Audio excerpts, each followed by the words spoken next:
everybody. Welcome to another episode of Purple Insider. Matthew Coller here, and returning to the show from FOX Sports Radio as well, NFL reporter Carmen Vitali. Carmen, haven't seen you in I Minnesota know. yet. You I know, know. were you a doubter? Is it possible that you were doubting and that's why you haven't been covering any Vikings games yet? No, I beg you, please go look at my track record for everything I've said about the Minnesota Vikings this offseason. And it was, they're not going to be a bad team. They have a ton of talent on offense. Sam Darnold only had to be a game manager to come in and make this offense go, especially under the tutelage of Kevin O'Connell. And this defense, in the third year under Brian Flores, I was so excited about it. I was fully expecting it to be at least a top 5 unit. This could very well be a top 3, top 2, maybe top unit in the league, and it's so much fun to look, to watch, to see. I mean, Brian Flores has every single team that runs any type of Shanahan McVay system, especially in a blender this year. You saw that with CJ Stroud this past week. I mean, you've seen it. Brock Purdy comes over to him, who is under the architect of that system, and just goes, "This is crazy, man." And that's all you need to see. It's amazing. I'm so happy. I'm so glad it's all working out. I'm so happy for Sam Darnold. Coaching matters, coaching matters, coaching matters. No, it's a great point. And somebody asked me last night on the live stream if the Vikings have the best combination of offensive and defensive mind in the NFL. And it's not often that you get somebody who was a successful head coach like Brian Flores, who then Right. spent time with Mike Tomlin succeeding in Pittsburgh before he came here to be your defensive coordinator. Normally, that guy is your head coach. And then the job that Kevin O'Connell has done, creating the atmosphere for Sam Darnold, buying into Sam Darnold, well, still during training camp, developing JJ McCarthy, which was a very difficult task. And yet Darnold has looked so prepared. But also the team the Vikings are playing this week in Matt LaFleur, also one of the best coach teams in the Yeah. entire NFL. Do you think that these are two of the best coaching jobs that we have seen so far in the league this year? Yeah, I've been talking about that too. Just I think that coach of the year is a race between two NFC North coaches at this point, which is crazy to think. I mean, I think we can all put to bed the narratives or the suspicions that it was just Aaron Rodgers in the beginning of Matt LaFleur's tenure in Green Bay. What he's been able to do, not only with Jordan Love last year and bringing him along and knowing kind of when to open up the offense and when to have the trust in his guys, but then to see what he's doing with Malik Willis, who not only is the backup quarterback, but did not spend training camp with the Green Bay Packers. This is a guy that got there a week before the season started, and somehow Matt LaFleur has been able to build game plans that adjust to his skill set, which is significantly different than what Jordan Love can do. Jordan Love is not a running quarterback. He can scramble, he's mobile. He's not a running quarterback in the way that Malik Willis can be.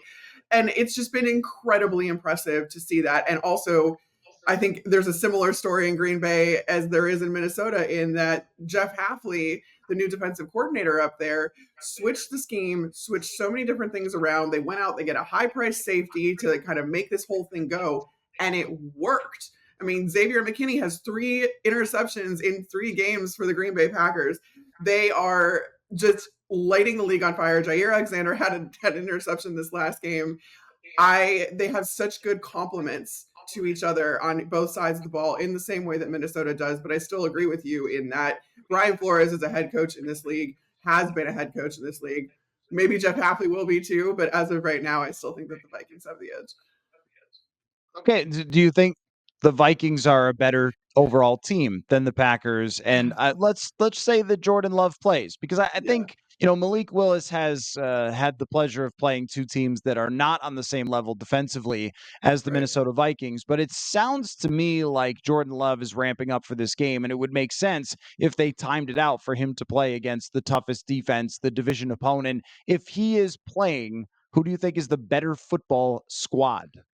Yeah, that's a really hard.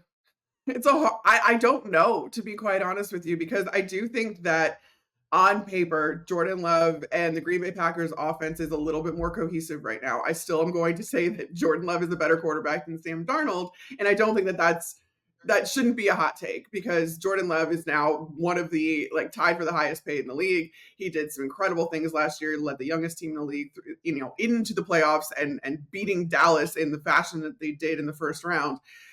Not to mention he got, before he got hurt, you saw really good things out of him too against Philadelphia, despite the playing service in Brazil. I think the Packers have a very cohesive, like just an understanding of what they're trying to do, and Sam Darnold's still figuring things out. Well, don't get me wrong, and Kevin O'Connell is putting him in some wonderful positions. I do, however, wonder about what Brian Flores is going to be able to do against Jordan Love, especially if this is his first game back and he's has any amount of rust. I mean, you know that he's going to take advantage of that. This game is going to be incredibly good. Incredibly good. I'm so excited. I was just talking to our NFL on Fox podcast host last night when we were doing the podcast together. We were both talking about how excited we were for this upcoming game. Yeah, I think that this is probably the most exciting one in quite a long time. I mean, maybe 2022 when the Vikings forgot to wear the correct cleats and slid all over the field. And because the game was so disappointing, we forget how much it was hyped up leading into it because that was the Packers still searching for the Yeah. playoffs, the Vikings trying to win the NFC. And of course, it was a major letdown game for the Vikings. But this one, the different vibe here in Minnesota, Carmen, is that it's all new to everybody. Like if you've seen the meme of the little kazoo kid in the forest where he's like, wee, like that might be an old meme at this point, but uh I must be getting really old when now memes have become an old thing. But that's how it feels watching this team because they have so many new players that they went and got this offseason and then a new quarterback. And the fan base has started to sort of galvanize into believing into Sam Darnold. Uh, Yeah. is it too soon though? Like when is it not too soon to talk about what Sam Darnold is doing? Oh, I think people need to enjoy this right away because this is not something we've ever seen from Sam Darnold. We've not seen him be able to put it together, string games together where he's taking care of the football. I mean, he's throwing for 4 touchdown passes, 4 different receivers in this last game against a very good defense, mind you. I mean, this he is incredibly well coached. He seems to really have grasped a lot more than we saw, especially, I mean, in New York, where he just looked like a deer in the headlights, had no idea what was happening, what was going on. And I mean, I think that recency bias will have us forget about how highly touted Sam Darnold really was coming out of college. There was so many expectations on this guy. And to come out the other side after, basically hitting rock bottom, uh, I mean, like I've believed I'm one of the Sam Darnold truthers. If you've seen that around the internet, me, Mina Kimes, Benjamin Solak, like any of those, like we have all said that he has the talent, but it just matters so much where you start and what your start in the league is. So the fact that he is kind of coming around the other side and you are seeing a system that really kind of plays to his strengths, I get excited, have fun with it. I don't know how far this is going to take them. I thought it was really interesting too that when JJ McCarthy went down, there was so much more doom and gloom, and I'm like, this is not deviating from what the plan always was. The plan was always to start Sam Darnold. It was always to start Sam Darnold for a very significant chunk of the season, if not the whole one, because you want to give your rookie as much time if you have that luxury to ease them into the league, because again, that start matters so much. So I am very excited for Sam. Vikings fans, be excited for Sam. Even if it doesn't go well against Green Bay, like there's going to be ups and downs. Just ride it out. Right. I do think that there will be a bit of a Darnold coaster as there's been in previous years with him, but you can mitigate the effects of that with the supporting cast that he has. The Yes. Darnold truther thing. So I did a investigation basically into Darnold's past and looked at all the circumstances he had. The fact that he had never had a good offensive line. His Nope. top receiver outside of DJ Moore was, I believe, Robbie Chosen and maybe Jamison Crowder after that. And the coaches were probably bottom 5 coaches of the last 10 years. I mean, how about getting drafted by Todd Bowles? Then they just fire him after 1 year. Like, is this good for the guy? But the thing about Darnold is we all could see the same thing.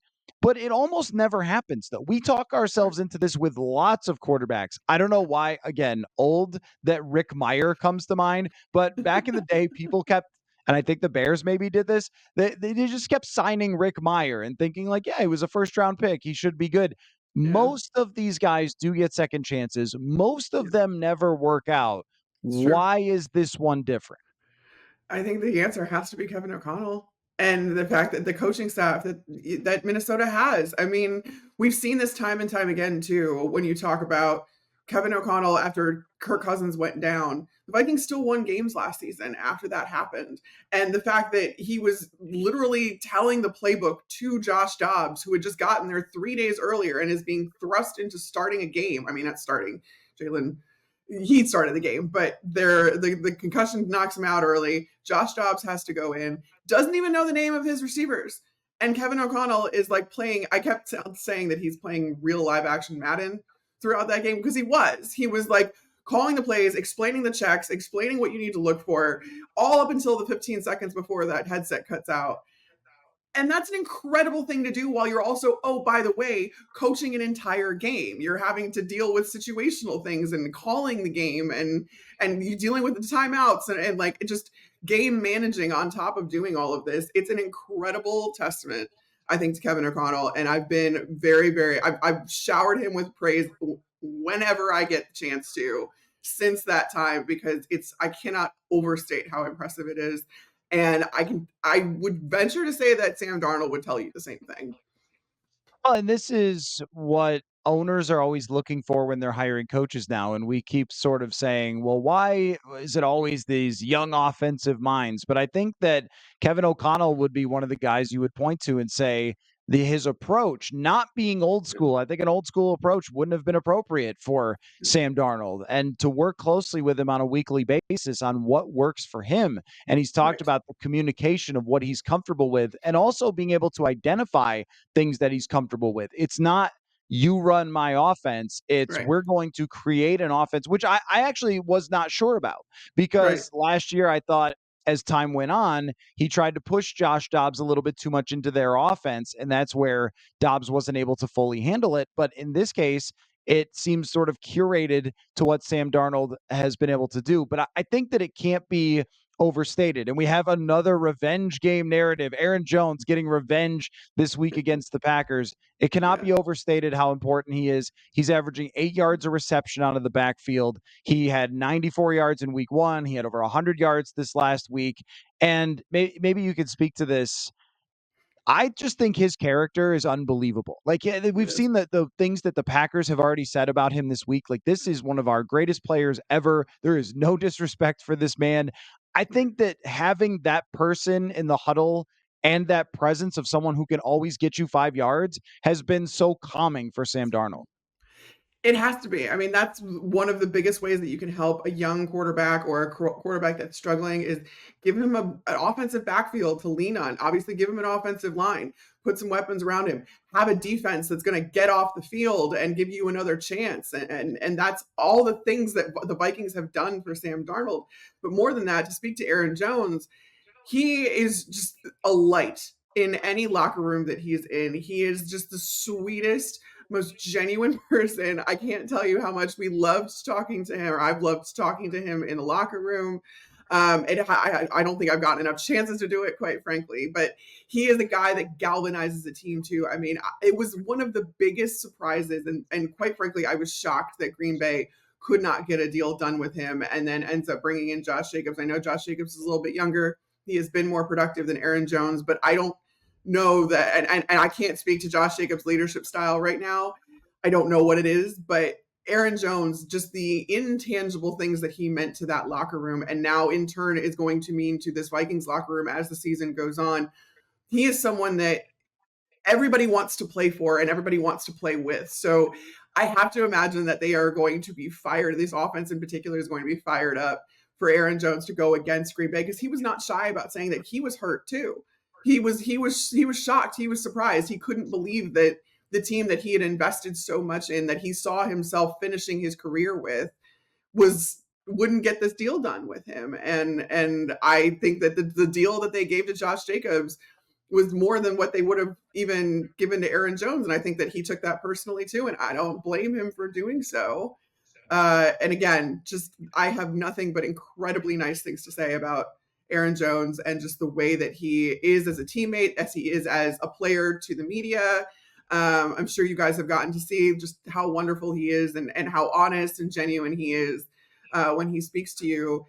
it's you can't help but root for a guy like that, and I have to imagine that, like I said, the Vikings are going to be fired up to let Aaron Jones to unleash Aaron Jones against his former team.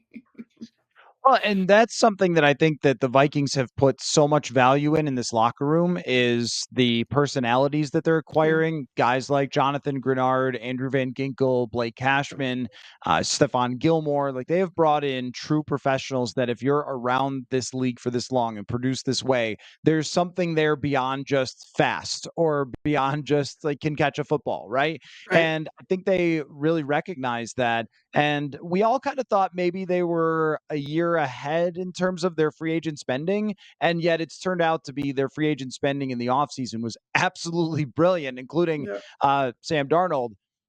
Do you think this keeps going though? I mean, the defense dominating like this, the offense. I mean, it's not just about Darnold. It's also they've allowed 30 points so far, which is the Yeah. best in the NFL. I mean, it's hard to sustain playing like this. Two of the three games have been at US Bank Stadium. The other game was in New York against a Giants team that was very flustered from the very start. The discussion here is essentially how high do we set the bar because we do a weekly bit where we pick the wins and losses of the schedule with everything we now know.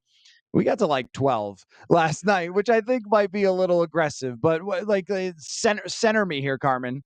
I don't know that I can, to be honest, because going into this year, going into this season, I was like, this is dependent on Sam Darnold, and I don't I and rightfully so. I think I did not trust him right off the bat. I needed to see it. But now that I've seen it, I mean, before I saw it, I said that this team could be a 9-win team and like up to a 9-win team. And now that you've seen Sam Darnold be able to operate this, he looks comfortable, he looks confident. He doesn't even have TJ Hawkinson yet. And like you don't even have all of your weapons. You have Jordan Addison battling injury, all that kind of stuff, and you're still being productive with guys like Jalen Naylor and with Johnny Munt, who is incredible. Love it. More touchdowns for Johnny Munt always. But the fact that he's getting this kind of stuff done without having his full arsenal, I think speaks volumes to the fact that he has not hit his ceiling yet.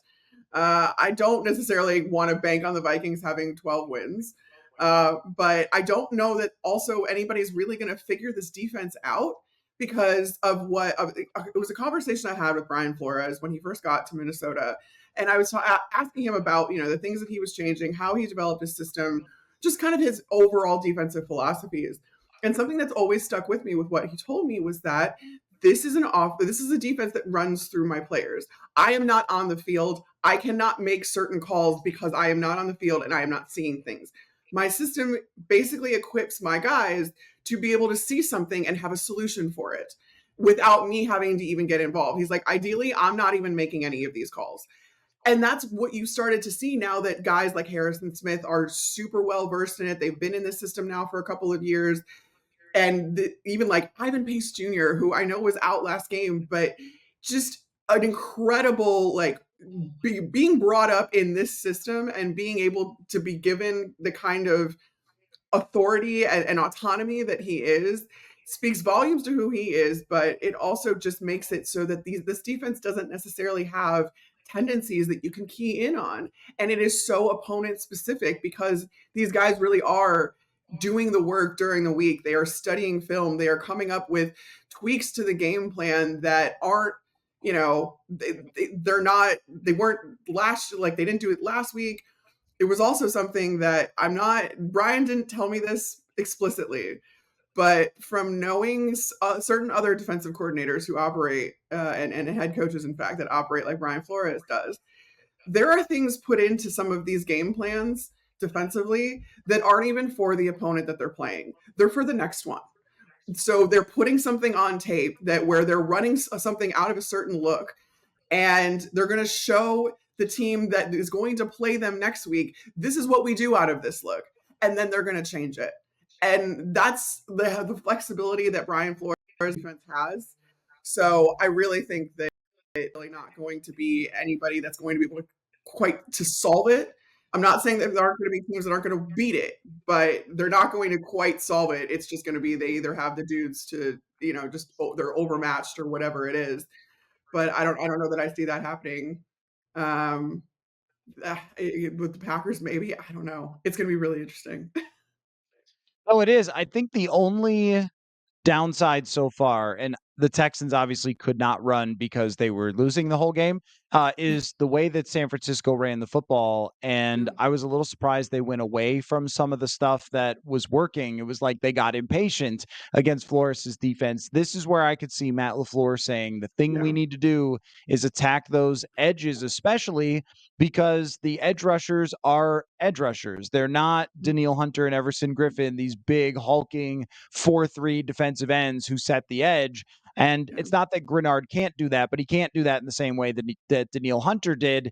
If someone tries to get to the outside running, I think they've got potentially a chance because this team is really built on rushing from the edge and then confusing quarterbacks post snap, which you're talking about. And I think what you said is such a great observation because even Stephon Gilmore was talking about showing up here and realizing this isn't, and he knew Brian Flores before, but he's not creating a system and then you learn the system and that's what they play.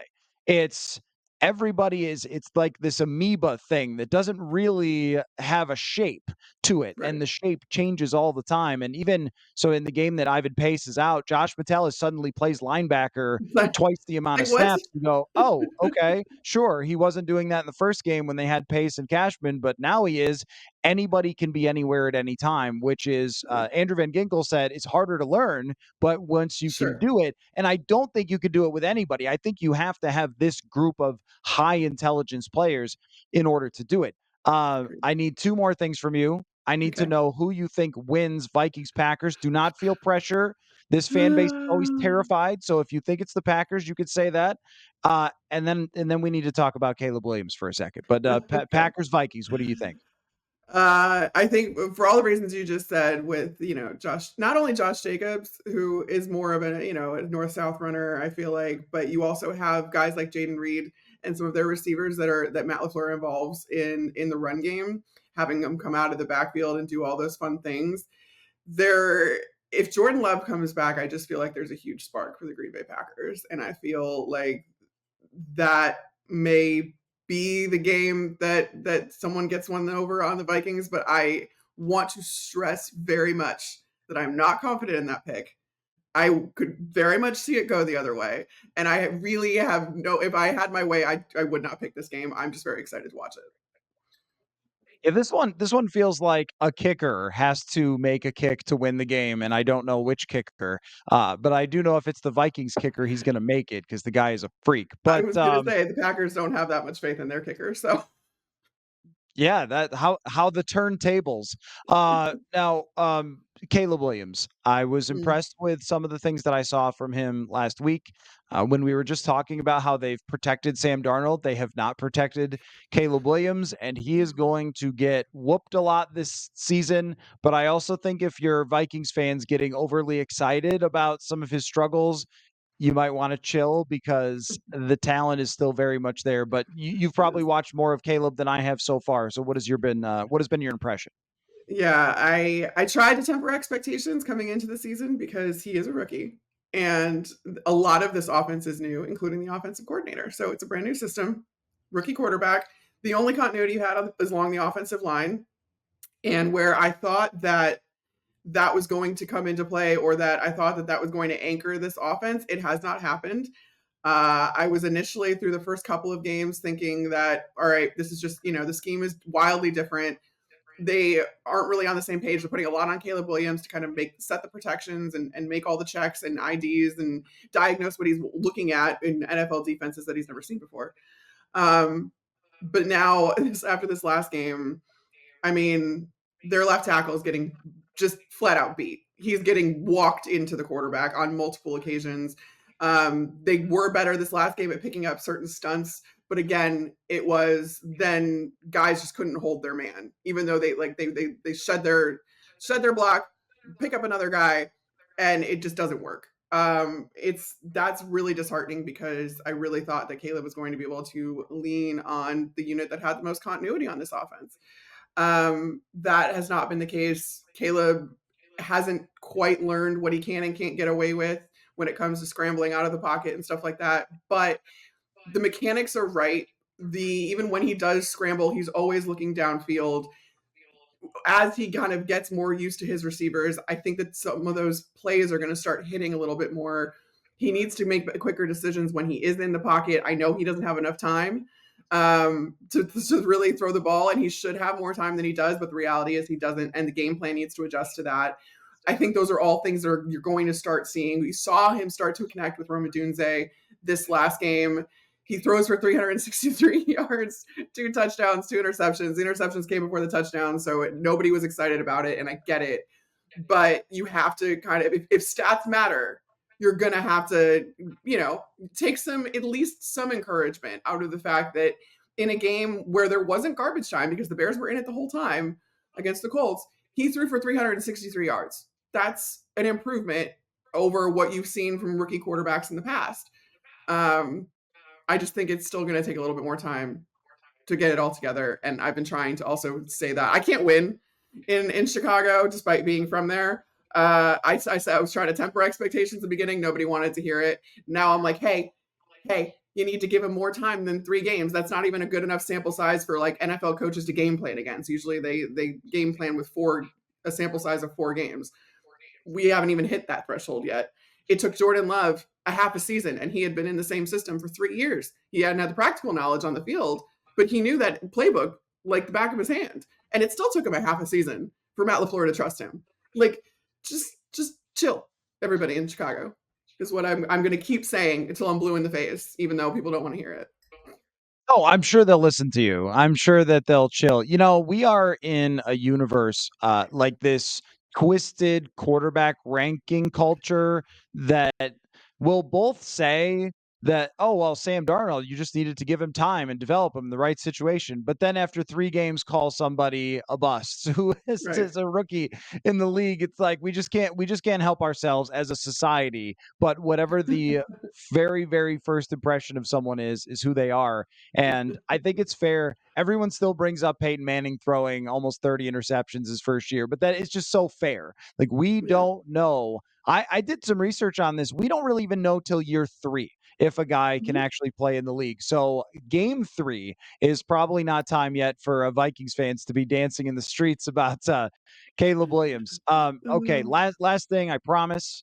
yeah. How's this NFC North finish, you think? Right now, you are not held to this. No one is held to Yeah. anything. There are no consequences. What's the order, do you think?